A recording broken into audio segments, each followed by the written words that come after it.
আজকে দিনটা শুরু করছি একটা ডাব দিয়ে। তো ডাব খালি পেটে খেতে হয় নাকি ভর পেটে খেতে হয় সে তো আমি জানি না। আমি কিন্তু ব্রেকফাস্ট করার পরেই আজকে একটা ডাব খাবো। আর গরমকালে ডাব খেতে কার কার বেশি ভালো লাগে, আর গরমকালে কিন্তু ডাব খাওয়া বেশি উপকারিতাও আছে। তো চলো আজকে একটুখানি ডাবের জলটা খেয়ে নিই। আর একটা ডাব থেকে এতটাই জল হয়েছে।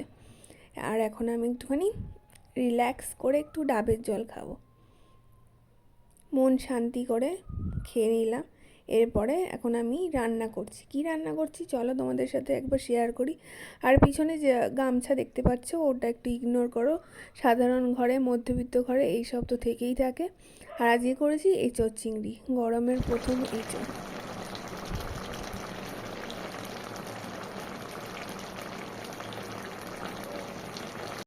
এবার চলো দুপুরের খাওয়া দাওয়াটা কি করছি একবার দেখে নিই।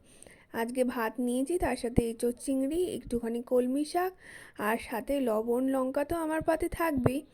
আর আরেকটা জিনিস আছে, চলো সেটাও দেখাই তোমাদেরকে। সেটা হচ্ছে একটা ডিম আর আলু, হাঁসের ডিম কিন্তু। তো চলো খেয়ে নিই।